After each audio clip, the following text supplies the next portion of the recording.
Alhamdulillahi dzil jalali wal ikram, sahibil tawli wal in'am. Ahmaduhu subhanahu wa ta'ala ala ni'amihi al-idham, wa ashkuruhu ala alaihi al-jisam. Thumma usalli wa usallim ala nabiyyina sayyidil anam wa ala alihi wa ashabihi al-bararatil kiram wa man tabi'ahum bi ihsanin ma ta'aqabatil layali wal ayyam. Amma ba'du, fa awla ma yuftatahu bihi al-kalam bimithli hadzal maqam al-wasiyyatu bi taqwallahi al-malik al-'allam wa ta'atihi 'ala ad-dawam. Fa inna taqwallahi a'la nasab wa inna ta'atahu aghla muktasab. Inna akramakum 'indallahi atqakum wa tazawwadu fa inna khairaz zadi taqwa wattaquni ya ulil albab. Ma'asyiral kiram, bapak-bapak dan ibu-ibu, saudara-saudara dan saudara-saudari, dan anak-anak, Masya Allah, musalla ini kayaknya jemaahnya kebanyakan anak-anak. Masya Allah. Mudah-mudahan Allah menjadikan pertemuan kita insya Allah tak lama. Yang pertama, berharap tidak lama. Semoga diberkahi pertemuan yang mudah-mudahan menambah ketakwaan,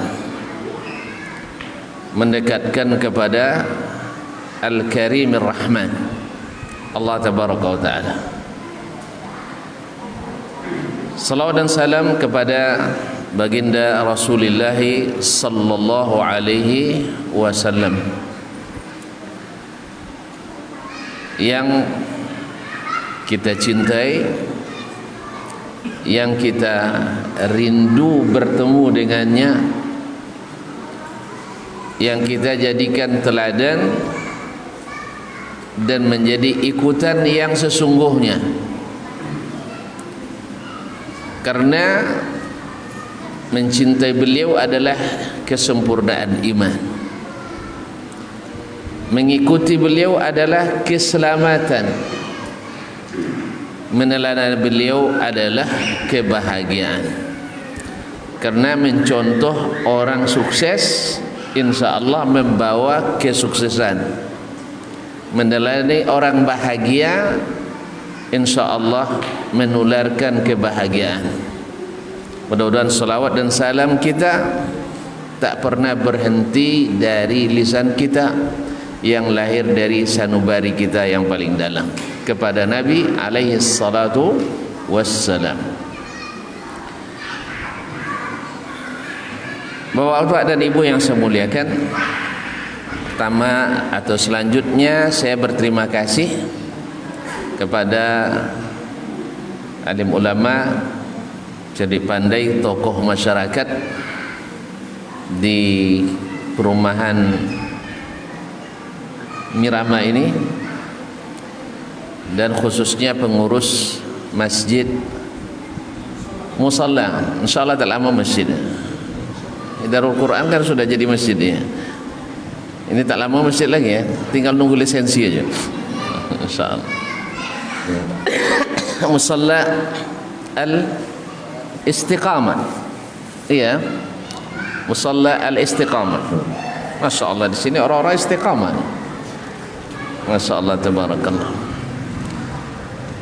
Yang telah memberi kesempatan emas ini, saya katakan ini kesempatan emas, sebab saya diberikan kesempatan bertemu dengan kaum muslimin, kaum muslimat, Mana tahu dari sini nanti saya dapat syafaat. Dari sini saya bisa menyampaikan hidayah. La yahdiyallahu bika rajulan wahidan khairul laka min humurin na'am. Allah beri hidayah denganmu satu orang saja lebih baik daripada onta merah. Nabi menyebutkan onta merah karena waktu itu belum ada Mercedes. Ya, kalau saya tanya ke guru-guru kami di sana, harganya unta merah itu seharga Mercedes-Benz model terbaru. Berapa harganya? Enggak tahu ya. Apaan saja kita tidak tahu harganya. Nah, ma'asyiral kiram yang dirahmati Allah SWT. Jadi dapat hidayah seseorang dengan kita adalah bernilai tinggi di hadapan Allah Subhanahu wa taala. Man dalla ala khairin kafa'ilihi, kata Nabi sallallahu alaihi wasallam.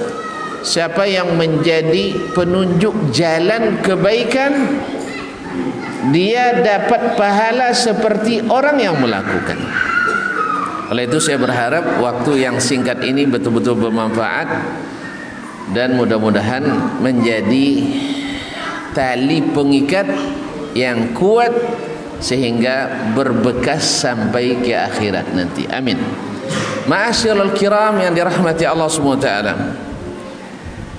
saya diberi judul oleh panitia atau ada usulan, yaitu kiat-kiat semangat beribadah. Saya tak menyangka jemaahnya banyak anak-anak gitu. Tapi tak apa, anak-anak juga harus bersemangat beribadah. Ya, tapi maklum anak-anak kalau banyak gerak, banyak cakap itu normal. Tapi kalau mak-maknya dengan bapak-bapaknya banyak cakap, itu kurang. Alhamdulillah. Jadi kita tak pengaruh sama anak-anak ya. Tapi kalau anak-anak yang tertib, masya Allah, tentu lebih bagus. Ma'asyiral kiram dirahmati Allah.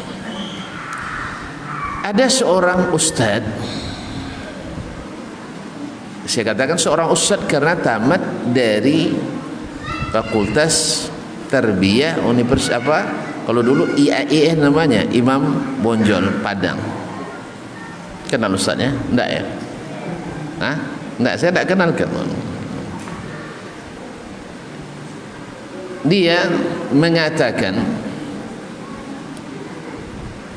bahwa hampir seluruh aliran yang ada di tempatnya dia masuki dan sampai ke pimpinan atau sampai ke puncak, sampai dekat dengan para pimpinannya. Tapi ada sesuatu yang senantiasa membuat beliau itu galau. Galau bahasa sekarang ya, Mbak. Merasa tidak nyaman. Apa itu? Semangatnya dalam beribadah dengan makna melaksanakan perintah Allah dan meninggalkan larangan Allah tidak begitu kuat, lemah. Salat, puasa, tetapi semangat untuk berbuat mungkar juga tidak kalah. Berapa banyak orang yang rajin beribadah, salatnya terjaga, tetapi ketika berhadapan dengan riba dia kalah. Ya tak? Ketika berhadapan dengan sogok menyogok dia KO. Ketika berhadapan dengan maksiat dia kalah. Harus suap menyuap dia ikut. Dan sebagainya. Sampai ada pepatah, biarlah tanduk balulu, palo balulu asalnya tanduk mengono. Le paham tak? Tak usah lah ya. Baik. Kaum muslimin dan muslimat dirahmati Allah Subhanahu wa taala. Kalau kita hari ini tak begitu lagi patahnya, kepala tak boleh tak boleh berlumpur, tak boleh kotor, tapi tanduk tetap mengena. Itu yang harus bang. Kaum muslimin dan muslimat dirahmati Allah Subhanahu wa taala. Jadi dia tanya ke berbagai ustaz, ya ustaz bagaimana? Saya rajin solat, memang rajin. Karena memang sejak kecil-kecil MDA ini sudah solat. tetapi saya berbuat mungkar itu sangat berat meninggalkan mungkar itu berat bagi saya untuk menghindarinya. Rata-rata memberikan jawaban, bapak harus latih untuk meninggalkan kemungkaran, latih menahan hawa nafsu. Lalu dia membaca ayat wa aqimis salata innas salata tanha 'anil fahsya'i wal munkar. Dirikanlah salat karena salat itu mencegah perbuatan keji dan munkar. Ini Allah mengatakan siapa yang salat otomatis keji dan munkar dia tinggalkan. Tidak pakai latihan lagi. Dan Allah maha benar, Allah pasti benar. Nah, kalau seandainya bapak salat tetapi mungkar tetap dilakukan, maka rata-rata memberikan jawaban latih diri menahan nafsu, melatih diri menahan hawa.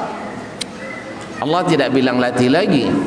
Salatlah kalian, dirikan salat, salat mencegah keji dan mungkar. Sampai dia bertemu dengan salah seorang ustaz yang junior saya, tamat Madinah juga. Tadi dia kurang mengenalkan saya. Ini basa-basi mengenalkan saya. Saya banyak jabatan loh. Ya, antum ada pas ini. Ini kalau saya ngajar lokal dia saya kasih C nanti. Kecuali kalau menikah waktu saya ngajar kasih A+. Baik, tidak apa-apa. Kaum muslimin dan muslimat dirahmati Allah. Yang takut ya, besok minta pula sama prodi tidak boleh ngajar saya. Tidak. Baik kaum muslimin dan muslimat dirahmati Allah. Sampai dia bertemu dengan seorang ustaz. Lalu ustaz ini dengan tegas mengatakan, barangkali solat bapak belum benar. Saya nak nanya, siapa yang paling tua di sini? Orang di sini tidak ada orang tua rupanya ya. Muda-muda semua, masya Allah. Muda semua, masya Allah. Yang paling tua siapa? Ini yang paling tua, masya Allah. Baik. Kalau saya tanya ke bapak, atau saya katakan solat bapak belum benar, marah enggak? Tersinggung enggak? Kalau saya katakan solat bapak belum benar, marah enggak? Masa enggak? Buktinya banyak ustaz yang dihentikan kajiannya gara-gara menyalahkan, betul kan? Iya tak? Pokoknya cari ustaz yang tidak pernah menyalahkan jemaah, gitu ya. Kalau ada pengurus nanti rapat, cari ustaz yang tak pernah nyalahkan. Kalau sudah benar semuanya, untuk apa diundang lagi ustaz? Ustaz itu kerjanya adalah meluruskan yang bengkok dan memperbagus yang sudah bagus, bukan merekomendasi semua. Ini boleh ustaz, bagus. Ini boleh ustaz, bagus. Ini boleh ustaz, bagus. Kalau gitu tidak usah ngaji. Itu tidak ngaji namanya. Yang ngaji itu adalah bertambah ilmu kita, dan kita harus siap untuk berubah. Siap untuk berubah. Kalau tidak, kita tak ambil manfaat. Saya tanya lagi, kalau saya salahkan solat bapak, marah enggak? Tidak jujur ngakunya. Pasti kecewa. Soal umur sudah 45 tahun. 45 atau 55? 45. Yang betulnya. Baik, 45 tahun. Berarti kalau dia sejak SD salat, umur 6 tahun dah salat. Berarti 39 tahun dia salat. Ternyata ada yang mengatakan salatnya belum benar. Tersinggung? Ya marah. Maka ustaz ini apalagi tamat UIN. Apalagi tamat Universitas Islam. Betul kan? Ini ya, kalau tamat nanti, kalau saya salahkan, Jangan ngaji sama Dr. Dasman, kerjanya nyalain orang katanya. Ya subhanallah. Kaum muslimin dan muslimat dirahmati Allah. Bapak ini juga normal. Dia katakan, Ustaz jangan macam-macam Ustaz. Digertak pula Ustaz itu. Karena memang Ustaznya 2 kali lipat di bawah dia umurnya. Dia sudah umur hampir 50, Ustaznya baru 20-an. Ustaz jangan macam-macam menyalahkan saya. Saya sejak MDA sudah solat. Sejak MDA sudah solat, tak pernah tinggal solat. Cuman masalahnya solat MDA-nya tak pernah di-upgrade. Macam mana solat MDA dulu, seperti itu dia solat. Lalu karena dia ingin belajar, karena sudah dia bilang sudah 11 ustaz yang dia tanya, seluruhnya mengatakan untuk berlatih. Allah katakan tak perlu latihan. Wa aqimis salat innas salata tanha 'anil fahsya'i wal munkar. Salat itu pasti mencegah perbuatan keji dan mungkar. Tak perlu latihan lagi. Jelas? Berarti bapak solatnya belum benar. Tersinggung dia, marah betul. Kalau bapak tidak marah, saya marah pak. Coba salahkan pekerjaan saya. Ustaz ceramah salah Ustaz. Coba, kalau tidak marah saya ngambek, saya besok tidak mau diundang lagi. Ya sudah, jelas lah. Awak disalahkannya. Ya sudah 7 tahun di pesantren, 2 tahun di Jakarta, di Libya, 15 tahun di Madinah. Tiba-tiba bapak berani nyalain saya. Marah enggak? Kalau saya menjadi pengurus, bapak tidak boleh lagi datang sholat sini. Iya, marahlah, wajar. Orang tersinggung. Makanya Nabi SAW dulu datang ke Mekah, marah hendak orang Mekah pada beliau. Kenapa dia marah? Kenapa orang Mekah marah sama Nabi? Karena Nabi tak bagus perangainya. Saya nak nanya, Nabi bagus perangainya? Bagus perangainya, tapi kok dimarah orang Quraisy kepadanya? Kenapa? Tahu antum sebabnya? Ayo, kalau tahu saya kasih hadiah. Kenapa orang Quraisy marah sama Nabi? Ayo. Antum belum pernah masuk lokal saya. Itulah salahnya, enggak tahu. Tahu.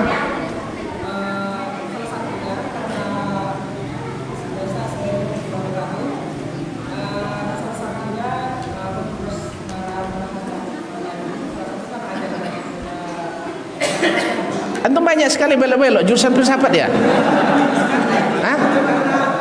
Di apa? Di AFI ya? Jurusan apa? Ya kok gini cara-caranya? langsung aja biar waktu kita singkat. Nah, silakan.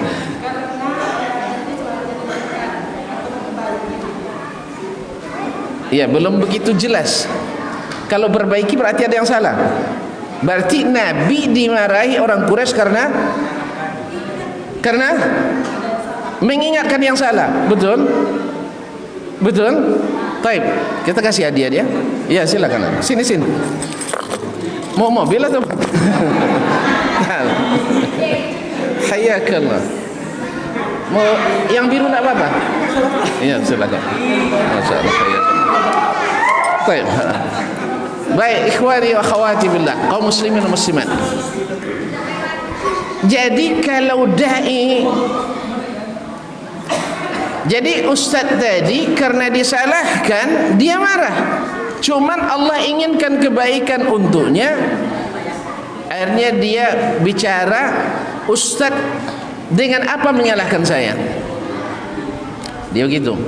Ustaz tahu salah saya di mana dengan apa? Dia bilang, Pak, seperti yang katakan Allah kan bilang dirikan salat mencegah perbuatan keji dan mungkar. Tapi kata bapak dah solat sejak MDA tapi masih tetap suka buat dosa. Berarti solat bapak belum benar. Allah tak pernah mungkir, Allah tak pernah salah, Allah pasti benar.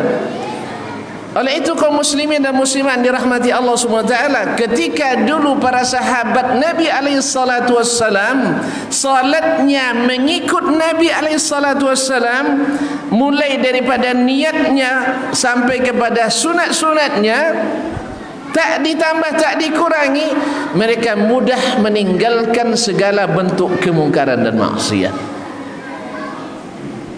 Karena Allah katakan wa aqimis salata innas salata tanha 'anil fahsya'i wal munkar. Lalu tadi tanyakan di mana Ustaz bisa mengatakan saya salah? Lalu Ustaz yang junior ini bilang, Bapak pernah tidak membaca Kitabus Shalah dalam Sahih Bukhari? Menurut antum kira-kira jawaban Ustaznya gimana? Saya nanya ke antum, pernah tidak baca Kitabus Shalah dalam Sahih Bukhari? Belum, alhamdulillah. Saya sudah pastikan jawaban itu. Ya belum memang. Belum. Ya padahal di jurusan ilmu Al-Qur'an dan tafsir. Semester berapa? Baru semester 3. Kita tanya lagi nanti semester 5. Ya. Baca enggak Sahih Bukhari? Kata beliau, walaupun dah sarjana agama, waktu itu doktorandus, karena orang dulu doktorandus ya, sekarang yang SAG, kalau ini SUD, ya kan? Nah, dia tanya, belum Ustaz. Karena Sahih Bukhari baru kenal namanya, belum pernah baca isinya. Karena mohon maaf, kuliah kita pada umumnya, yang pernah kuliah pada umumnya berdasarkan makalah, betul? Kuliah makalah. Karena dianggap yang masuk ke perguruan tinggi Islam orang-orang yang sudah punya modal agama Islam. Padahal dulu tamat SMA yang belajar agama 2 tahun 2 jam satu pekan, yang ngajarnya guru olahraga.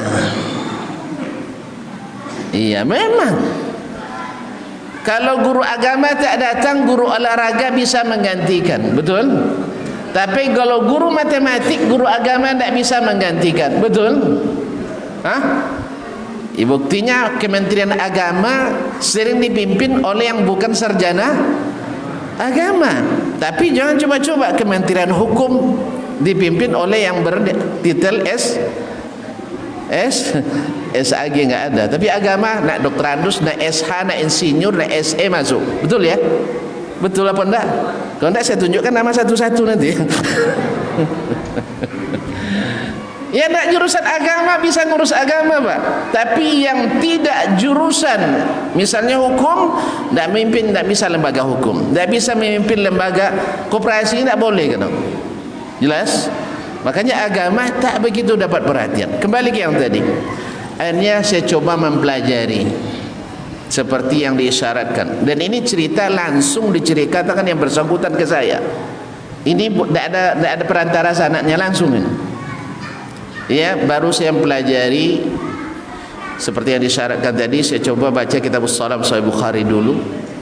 Ternyata di situ saya temukan memang banyak di antara yang biasa saya amalkan, ternyata ada yang berbeda dengan yang diajarkan oleh Nabi SAW.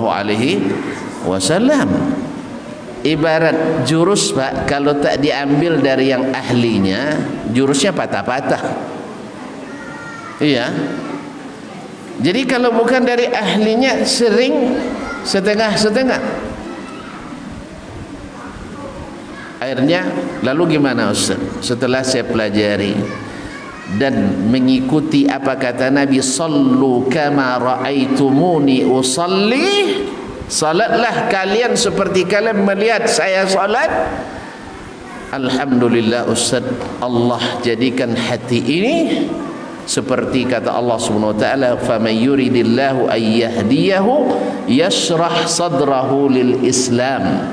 Siapa yang Allah inginkan dia dapat hidayah, hatinya lapang menerima Islam. Lapang hatinya, setiap ada ayat lapang hati menerima, datang hadis lapang hati menerima, datang perkataan ulama yang sahih lapang hati menerima. Inilah hidayah yang Allah inginkan untuk kita. Nah ketika itu maka motivasi berilmu dan beribadahnya semakin tinggi, sehingga hasil yang didapat sesuai dengan yang dijanjikan. Wa aqimis salata innas salata tanha 'anil fahsya'i wal munkar. Dirikanlah salat, sesungguhnya salat itu mencegah perbuatan keji dan munkar. Kaum muslimin dan muslimat yang dirahmati Allah. Berarti kata kuncinya di sini, amalan kita mungkin perlu diperbaiki. Memperbaikinya dengan apa? Dengan ilmu. Berarti yang pertama di antara yang sangat membuat kita bersemangat dalam beribadah adalah ilmu yang sahih. Ilmu yang sahih, yaitu belajar ke Sayyidul Ulama, yaitu pimpinannya seluruh ulama, yaitu Muhammad sallallahu alaihi wasallam. Ya, kita sering mengatakan kembali ke ulama, betul. Tapi kita lupa bahwa pimpinan ulama semuanya itu adalah Rasulullah sallallahu alaihi wasallam. Kita Masya Allah ketika mendengar nama Imam Asy-Syafi'i, namanya juga Muhammad, Pak Muhammad bin Idris Ibnul Abbas Asy-Syafi'i rahimahullah ta'ala, kita tunduk, taat dan patuh, Masya Allah. Tapi ketika dengar hadis Muhammad sallallahu alaihi wasallam, kita kayaknya tidak semazhab dengan Nabi sallallahu alaihi wasallam. Selalu jawabannya mazhab kita beda. Masa mau beda mazhab dengan Muhammad sallallahu alaihi wasallam? Kaum muslimin, ilmu yang sahih. Yang kedua adalah ilmu yang diamalkan. Ilmu sahih, kemudian ilmu itu diamalkan. Kerana tidak sedikit orang yang tahu ilmu yang sahih tetapi tidak kuasa untuk mengamalkan. Tidak kuasa mengamalkan karena motivasinya sangat rendah. Nanti akan masuk kepada motivasi yang lain, yaitu keikhlasan. Keikhlasan, yaitu apa visi dan misi kehidupan. Makanya Imam Abdurrahman Ibnul Qasim rahimahullah ta'ala mengatakan, qalilul ilmi ma'at taqwa kathir, wa kathiruhu ma'a ghairi taqwa qalil.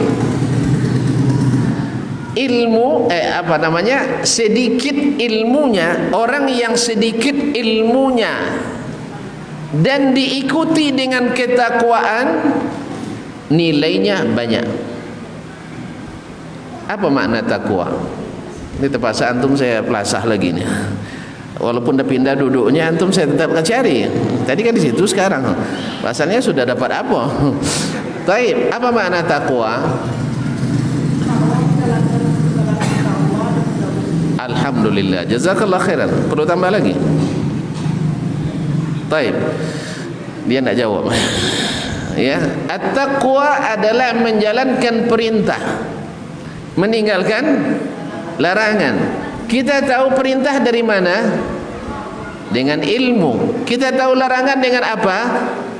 Dengan ilmu. Nah, perintah kita ketahui, kita laksanakan. Larangan kita ketahui, kita jauhi dan tinggalkan. Nah, oleh sebab itu ketakwaan itu seharusnya orang yang berilmu harus lebih bertakwa pada asalnya. Seorang alim harus lebih nampak amalannya dibanding dengan yang bukan alim. Tetapi subhanallah, ungkapan ini lahir karena tidak sedikit orang yang berilmu tetapi tidak melaksanakan ilmunya. Mohon maaf kaum muslimin dan muslimat, berapa banyak orang yang sudah mencapai strata tinggi dalam ilmu tetapi nilai amalnya sama dengan orang yang tak berilmu sama sekali. Betul? Betul? Ke masjidnya lebih malas dari yang tidak berilmu. Berinfaknya paling sedikit dan paling pemalas, kedekutnya lebih nampak dibanding yang tidak berilmu. Zikirnya juga jarang. Kaum muslimin dan muslimat, apalagi diiring-iringin pula dengan kesombongan. Kamu tahu enggak, saya ini sarjana, saya S3. Anda S Rolin.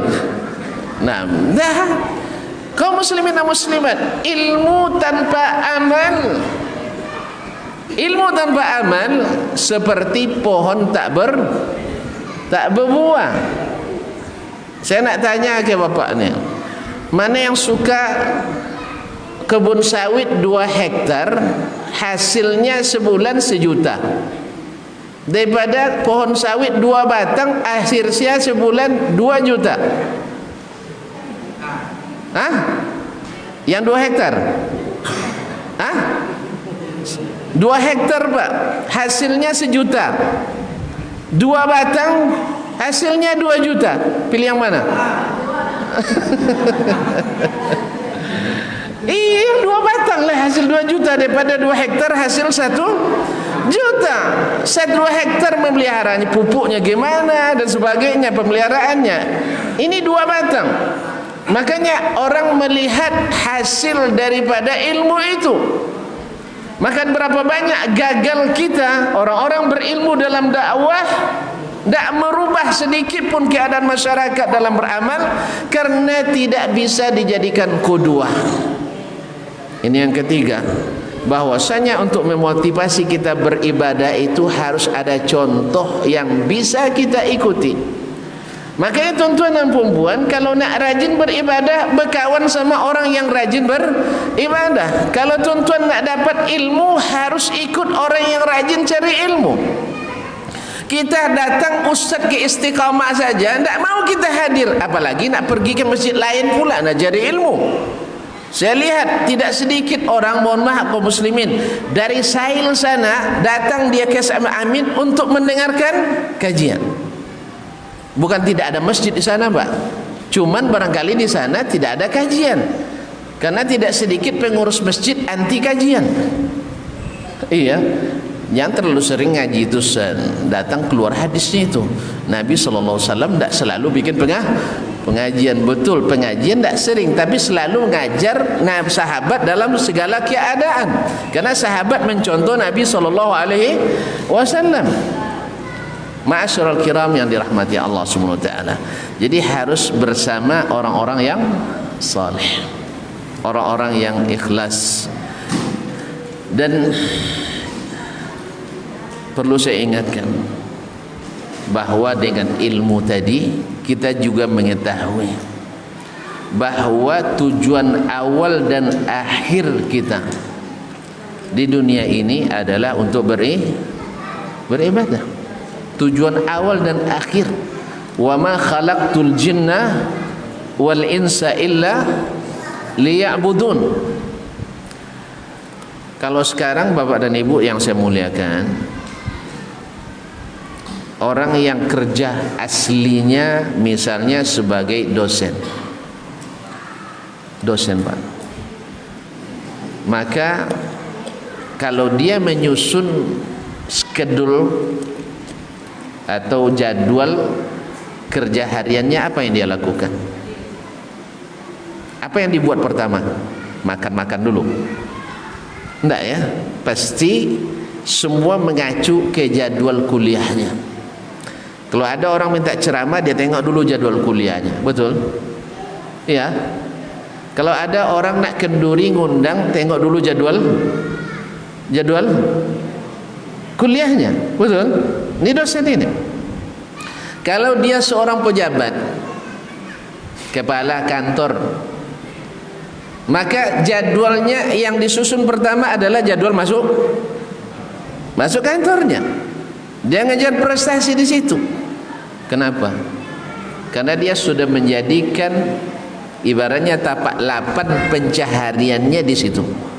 Oh, dosen hidupnya dari gaji dosennya, pejabat dari gaji dan pendapatan pejabatannya, ya tak? Ada gaji itu enggak? Pejabat ada gaji kecil, pendapatan banyak. Iya, makanya orang berebut jadi pejabat itu karena itu, gaji kecil tapi pendapatan banyak. Makanya selalu kalau ada yang pemurah, kadang gajinya diinfakkan, bukan pendapatan. Serius ini. Misalnya jadi direktur, gaji saya infakkan. Jadi kepala bagian, kepala dinas, gaji saya infakkan. Jadi gubernur, gaji saya infakkan. Gaji apa? Tidak berani dia bilang pendapatan. Betul? Selama ini yang pemurah, yang dermawan sudah ada banyak ya, gajinya diinfakkan.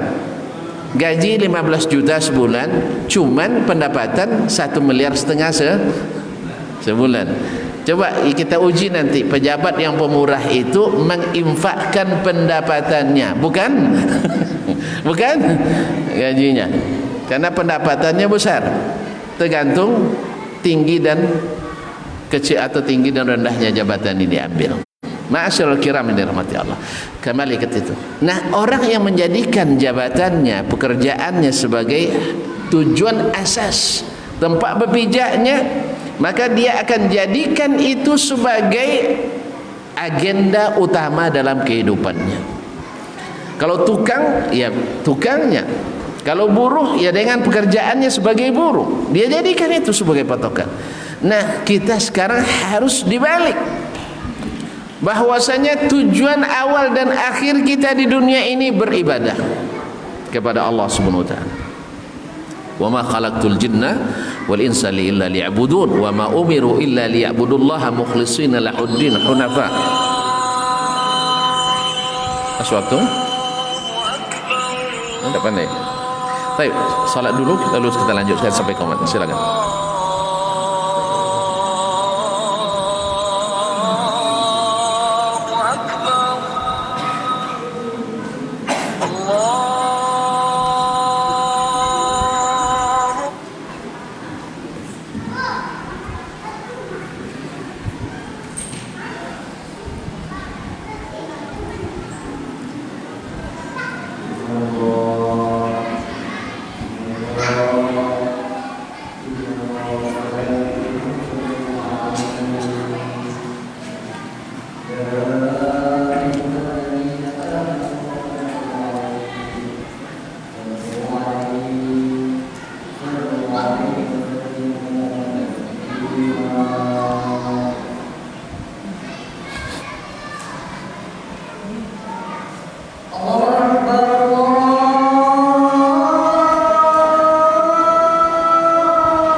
Subhanallah, waktu habis. Berapa menit menjelang azan? Menjelang qomat? 15. Alhamdulillah, banyak tu. Insyaallah. Kaum muslimin. Jadi ketika seseorang menjadikan ibadah sebagai asas kehidupannya, maka dia akan menyusun seluruh agenda kehidupannya dengan ibadah. Alhamdulillah, Allah Subhanahu wa taala tidak membatasi ibadah dalam bentuk ritual saja. Bahkan seluruh kegiatan muslim yang tidak bertentangan dengan perintah Allah dan larangannya, yang tidak bercanggah dengan syariat Allah Subhanahu wa taala, bisa menjadi ibadah. Imam Syekhul Islam Ibnu Taimiyah rahimahullah mengatakan, banyak definisi yang disebutkan ulama tentang ibadah, dan yang paling jami', yang paling meliputi adalah, seperti kata beliau, adalah kullu ma yuhibbuhu Allah wa yardah min aqwalin wa af'alin wa ahwal. Semua yang dicintai dan diridai Allah, baik perkataan maupun perbuatan ataupun keadaan-keadaan kita, semuanya kalau diniatkan karena Allah, dia menjadi ibadah. Cuma harus diingat bahwasanya ada ibadah-ibadah ini perlunya ilmu. Mana sekarang kita dengan ibadah, misalnya ibadah sosial, mengumpulkan bantuan untuk orang yang kena musibah, lalu kita mengumpulkan dana misalnya di jalan, di perempatan. Baik, ini bagus enggak? Usaha kita meringankan beban saudara, bagus sekali, bagus sekali. Cuman ketika dengar azan kita tidak salat. Saya tanya sekali, mana yang lebih bagus, salat atau membantu saudara yang menderita? Ya salat, jelas. Jadi harus ada yang diutamakan. Kaum muslimin dan muslimat dirahmati Allah Subhanahu wa taala. Kemudian dalam berilmu juga seperti itu. Ada ilmu yang ada dasarnya dari Al-Quran dan Sunnah Nabi alaihissalatu wassalam, dan ada ilmu yang hanya perkiraan manusia, hanya perasaan orang. Dan di sini juga, mana yang lebih berharga, ilmu yang diwarisi dari Nabi atau ilmu yang didapatkan dari ulama yang bukan ada dasarnya dari Nabi? Saya ulang lagi, ini hadis Nabi, ini perkataan Imam Dasman Yahya Ma'ali. Mana yang lebih berharga? Hadis Nabi SAW, karena asal ilmu itu dari situ. Jelas? Kaum muslimin dan muslimat, makanya sunnah Nabi lebih berharga daripada sunnah selain Nabi SAW. Disinilah kita harus paham dengan ilmu bahwa tidak semua yang baik, tidak boleh meninggalkan yang lebih baik. Jelas Pak? Jelas itu? Ada orang yang solat saja kerjanya, solat sunat, tapi solat wajib tidak ikut.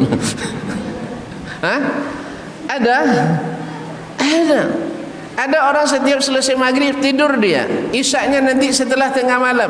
Ditanya, kenapa tidur cepat? Saya nak solat tahajud Ustaz. Kenapa solat tahajud Pak? Waduh, tahajud itu dicintai Allah, doa mustajab, melapangkan rezeki. Terus solat isyaknya? Ya kan sudah tahajud. Ya akhir, Isya itu lebih berharga dari 1 juta rakaat tahajud. Kalau seandainya antum gara-gara tahajud tak solat isya, tidak usah tahajud. Jelas? Karena solat isya itu tiangnya agama, rukunnya Islam.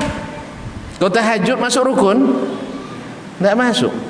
Berapa banyak orang Masya Allah hadir di masjid, berzikir beramai-ramai, putih-putih pakaiannya, sampai menjelang zuhur, pas zuhur tak ada orang solat di masjid. Iya, termasuk yang oke lah, yang datang dari jauh, mungkin dia sholat di masjid tempat dia. Ini yang di situ sendiri menjelang zuhur dia pulang. Saya dulu di Jakarta, masya Allah, lepas isya mereka datang ke masjid, menjelang subuh mereka pulang. Kira-kira tidak tidur semalam menjelang subuh, sampai di rumah ngapain? Tidak tidur semalam. Isya tadi tidak ikut berjamaah, besok subuh tidak ikut berjamaah. Ada juga ustaz yang diikuti memang. Padahal kata Nabi alaihissalatu wassalam, rak'ata al-fajri khairum minad dunya wa ma fiha. 2 rakaat salat sunat subuh lebih berharga dari seluruh dunia dan isinya. Disinilah pentingnya ilmu kaum muslimin dan muslimat dirahmati Allah Subhanahu wa taala. Dan ilmu itu tidak ada satu pun Allah perintahkan kepada Nabi untuk minta ditambah dari nikmat dunia ini kecuali disuruh minta tambah ilmu. Rabb wa qur rabbi zidni ilma. Katakanlah Muhammad, ya Rabbi tambah ilmuku. Kaum muslimin dan muslimat, dengan demikian kita akan tahu mana ibadah. Walaupun semua ini bisa dijadikan ibadah asal dicintai dan diridai oleh Allah Subhanahu wa taala, tapi ada yang harus kita dahulukan. Bahwa ibadah mahdhah yaitu syahadatain, salat, zakat, puasa, haji harus dahulukan dari yang lainnya. Ma'asyiral kiram yang dirahmati Allah Subhanahu wa taala, kembali kepada ikhlas. Ikhlas ini kaum muslimin sangat besar pengaruhnya, dan ikhlas ini tidak mungkin didapat dengan latihan sendiri, tidak. Ikhlas itu didapat dengan ilmu. Tidak mungkin orang ikhlas karena Allah, karena dia tidak berilmu tentang Allah, tidak mungkin. Makanya Nabi alaihissalatu wassalam di masa di Mekah tidak ada syariat yang diturunkan, semuanya berkaitan dengan akidah. Karena ibadah itu akan mudah nanti bila akidahnya benar, diambil dari kitab dan sunnah. Dan bila sudah tertanam dalam sanubari yang paling dalam, baru mudah meninggalkan seperti tadi. Tanpa ilmu yang benar susah meninggalkannya.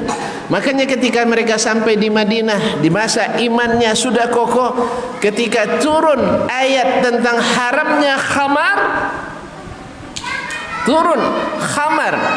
itu kan sama dengan candu narkoba kan, ya.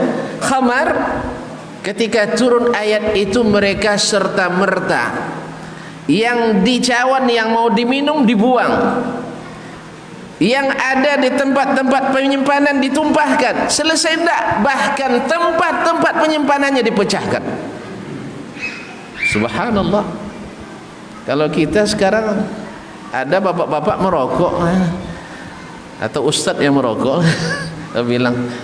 bilang dengan bahasa yang indah sebaiknya, alangkah baiknya kalau rokok ini diganti dengan lontong kenyang sehat, ya tak? Rokok ndak kenyang sakit, ya. Itu bisa panjang ceritanya. Rupanya ustaz itu mengharamkan rokok, ya. Berarti bukan ustaz kita itu, yang ustaz kita yang sampai begitu kan kadang-kadang. Kalau ustaz itu tidak merokok, itu tidak ada ustaz kita itu. Ustaz kita ustaz merokok. Kaum muslimin dan muslimat, tidak bisa ditinggalkan. Kapan baru ditinggalkan? Ada beberapa kawan-kawan kita, para anak-anak muda, tidak bisa meninggalkan rokok. Kita katakan dengan terus terang, bapak belum ikhlas. Kalau sudah ikhlas, ditinggalkan itu. Alhamdulillah dicobanya karena Allah, bukan alasan kesehatan, bukan alasan ekonomi, bukan alasan kemudaratan, bukan alasan sosial, tapi lillah dia tinggalkan. Makanya ikhlas ini dahsyat luar biasa. Makanya orang-orang yang paling ikhlas, paling hebat adalah seperti Nabi alaihissalatu wassalam. Ketika beliau teringat baru selesai solat, assalamualaikum warahmatullah, assalamualaikum warahmatullah, beliau langsung berlari ke rumahnya. Coba bayangkan, Berarti boleh ya, selesai salam boleh berangkat ya? Boleh? Boleh tak? Boleh. Walaupun tak wajib. Yang salah faham pula diwajibkan pula dah. Nah, beliau langsung ke rumahnya. Kemudian balik lagi. Lalu ditanya oleh sahabat, "Ya Rasulullah, apa yang buat anda tergesa-gesa?" Selesai solat saya teringat ada tadi emas, ada emas batangan yang ini untuk sedekah, masih ada tersisa di rumah. Saya takut ini tertahan lama. Coba bayangkan. Subhanallah. Kaum muslimin dan muslimat dirahmati Allah Subhanahu wa taala. Begitulah Nabi alaihi salatu wassalam. Abu Bakar Siddiq radhiyallahu taala anhu sanggup menginfakkan seluruh hartanya. Ditanya, apa yang kau tinggalkan? Allah dan Rasulnya. Umar setengahnya. Dan seorang pejabat khalifah Umar bin Khattab radhiyallahu taala anhu siap untuk memanggul bahan makanan untuk rakyatnya setiap malam, mencari rakyat yang butuh. Dan asistennya tidak bekerja, hanya ngikutin aja. Awak asisten yang tahu kan, pas gaji kita yang banyak. Iya Pak, yang teruk asisten ya. Iya, asisten apa namanya lagi, yang selalu mengikuti apa namanya, bukan protokol, ajudan. Ajudan ini juga kalau ada pejabat di sini, enggak ada ya. Tapi kalau sampai suara ini, tolonglah bapak-bapak pejabat, bupati, wali kota, gubernur, kalau bawa ajudan, kalau bapak nginap di hotel bintang 5, ajudannya harus di situ nginapnya, jangan disuruh tempat lain. Sebab dia kerjanya paling banyak Pak, betul kan? Iya tak? Bapak belum bangun, dia sudah harus bangun. Disuruh jauh-jauh pula cari. Dia nginap hotel bintang 5. Saya sering ketemu masalahnya dengan ajudan. Abang nginap di mana? Enggak di sini. Enggak, tuh jauh sana. 2 jam pula kadang menjelang itu. Jadi belum sempat tidur, dah harus bangun lagi. Mohon kepada para pengambil kebijakan, yang ajudan itu penting. Makanya sebenarnya pembantu, hamba sahaya saja disuruh oleh Nabi kasih makan dari apa yang anda makan, kasih pakaian dari apa yang anda pakai. Ini ajudan yang anda gunakan tenaganya tanpa batas. Ya, tolong berikan pelayanan yang juga berkualitas. Jelas? Kalau bapak jadi pejabat nih, ingat tuh ya pesan saya itu. Ingat itu. Ya. Oh, tidak ada di anggaran, tidak boleh, karena Kementerian Keuangan buat standarisasi namanya SBU ya Bu ya. SBU, standar biasa, standarisasi biaya umum. Bapak tambahkan dari pendapatan bapak, kan pendapatan banyak tadi. Iya tak? Tambahkan. Kalau 2 hari kan paling nambah 1,5 juta kok untuk mengupgrade apa namanya, dia harusnya kamar 700 jadikan 1,5 juta. Cari yang standar supaya nanti dia dalam keadaan fit terus. Allah musta'an. Jadi sampai sini keikhlasan itu buahnya indah kaum muslimin dan muslimat. Gimana cara mencari ikhlas? Jadikan bahwa tujuan kita ini ke akhirat, bukan di dunia. Yang kedua, sadari bahwa yang kita beribadah karenanya itu maha segalanya, maha memiliki, maha kaya, maha pemurah, maha kuasa, maha mengetahui dan segalanya. Ya Bapak, kalau seandainya datang seorang pejabat atasan yang kita harapkan naikkan pangkat kita, yang naikkan gaji kita, subhanallah, kita persiapannya tidak tanggung-tanggung. Ini Allah Subhanahu wa taala yang menggerakkan semuanya. Yang berkuasa di dunia ini, kalau Allah kehendaki, Allah jatuhkan dalam sehari selesai. Kenapa kita tidak lebih bersemangat dalam berhadapan dan menghadapinya? Oleh itu kaum muslimin dan muslimat, yang ketiga, sadari bahwasanya orang yang tidak ikhlas merugi. Ya, kita beribadah karena manusia tak ada untungnya. Tapi kalau beribadah karena Allah banyak untungnya. Berapa banyak orang yang beribadah karena riya tak dapat yang dia inginkan. Berapa banyak orang beribadah ikhlas karena Allah dapat apa yang tidak dia inginkan. Coba. Ini riya tak dapat apa yang dia inginkan. Ini ikhlas dapat apa yang dia tidak dia inginkan. Banyak. Kalau kisah dalam masa ini sangat banyak kaum muslimin dan muslimat dirahmati Allah. Ada orang karena menghormati Allah Subhanahu wa taala, maka dia diangkat oleh, ada 2 orang Pak terlambat karena tugas luar, terlambat masuk waktu asar di jalan ya, di sebuah perusahaan yang besar di Riau ini. Yang satu takut sama manajernya orang non muslim, tidak kafir ya, non ya orang Taiwan ya. Dia takut samain manajer, akhirnya dia tidak mampir sholat dulu. Sampai di sana tetap juga terlambat. Ditanya manajernya, kenapa kau terlambat? Macet di jalan. Tak ada istilah macet potong gaji 2 hari atau 3 hari. Yang satu mampir sholat dulu, lebih terlambat tak? Lebih terlambat. Ditanya sama manajernya yang tidak muslim tadi, kamu dari mana, kenapa lebih terlambat? Dia bilang, saya tadi pas di jalan Pak, dengar orang azan, saya sholat dulu. Ayolah masuk. Dah selesai. Jadi kaum muslimin dan muslimat dirahmati Allah, Allah yang memiliki hati manusia itu. Maka jangan kita dalam beribadah ingat manusia, tapi ingat Allah Subhanahu wa taala, sehingga motivasi kita lebih tinggi daripada hanya sekedar mengharapkan keridhaan yang rendah-rendah ini. Dan ini semuanya puncanya ada pada al-ilmu sahih, ilmu yang sahih. Oleh sebab itu musalla ini harus selalu ada pengajian, dan yang tinggal di sekitar sini harus selalu mengaji, supaya beragama itu tak kira-kira dan mengikut keinginan hati, tapi dengan ilmu yang sahih yang diriwayatkan dari Rasulullah sallallahu alaihi wasallam. Barangkali ini yang dapat kita sampaikan pada malam hari ini. Saya tidak tahu apa yang pertama dan terakhir. Iya, saya tidak tahu. Iya. Kadang-kadang kan ibarat masak, awaklah berusaha masak seenak-enaknya, tapi kata orang tidak enak juga, akhirnya tak dibeli orang lagi, ya. Nah, begitu juga kalau kita dakwah ini. Tapi begitulah, dalam berdakwah ini tidak mungkin kalau kita ikuti kata Imam Asy-Syafi'i keinginan seluruh manusia, tak akan dapat. Tapi berusahalah untuk mengikuti apa yang Allah inginkan. Insya Allah sebagian dari keinginan manusia itu akan kita dapat.